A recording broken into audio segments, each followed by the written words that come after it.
name is Ed Ingerfield. I'm the Property Services Manager for Kennetcook Central Regional School Board. Right now, the main reason why we had to replace it was due to the fire, of course, which burnt last fall. The big thing was the school, the garage itself was in between the school and the sports field, and they couldn't see the sports field, so they wanted to move it away from the sports field. Plus the fire also, when it was on fire, of course, the garage, it caused the school had to be evacuated because the building was too close to the school. So we had to move it over to the sports field alongside that wasn't being used that much, so it worked out for both people. So far it's been good. We had some issues with design starting off, plus some insurance issues that had to be worked out, money for the bus garage, and once we got the estimate and that figured out, everything went well. We had some weather issues right now, of course, with the rain and the wind and the cold has slowed down things a little bit, but it's moving along quite well now. Right now our completion date is February 10th.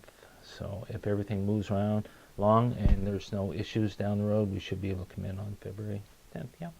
The new building, this big thing was updating the health and safety issues. Like I said, bigger area for their working on their vehicles, plus there'll be a wash bay inside the garage. Now before, the mechanics or the bus drivers had to go outside to wash the buses. Now it's going to be able to pull your bus right in. Plus the heating system has been upgraded to a propane based heating system, which is from the ceiling instead of just the radiators along the wall, so it should be a lot better, a lot comfortable, more comfortable for the mechanics to work in. Right now we're on budget. We only have one change order, so everything's moving along great, and we should come in February right on time. So great. I'm Sandy Lines. I am the coordinator of transportation for CCRSB.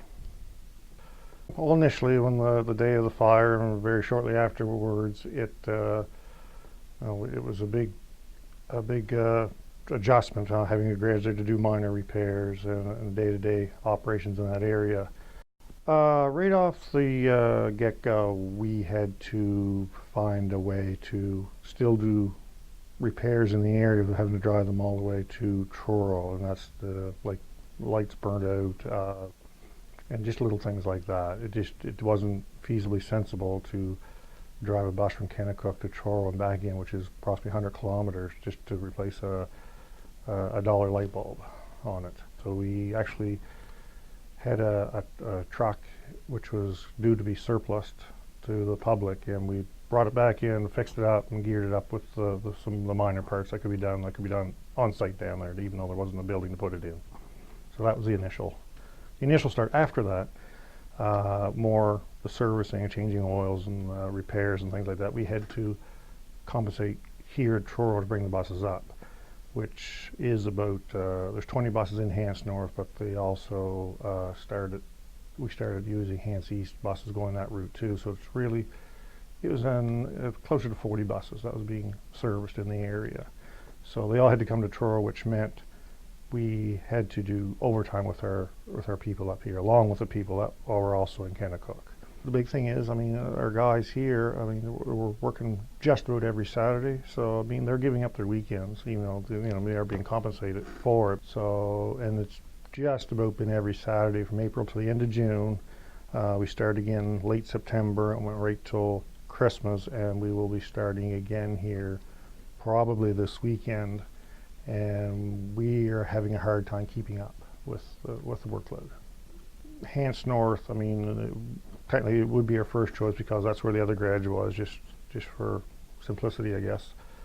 So we did have the land, even though we didn't build on the original site where the old garage was. We put it out farther. We try to put it far away from school as possible, from what we've learned from this fire. But I think, I think comments even came from me shortly after the fire, before we started to rebuild, that they want the garage back because it is, even though it is a garage, not a school, it's still community-based, and I think the community sees it that way, and I think it's great for the community.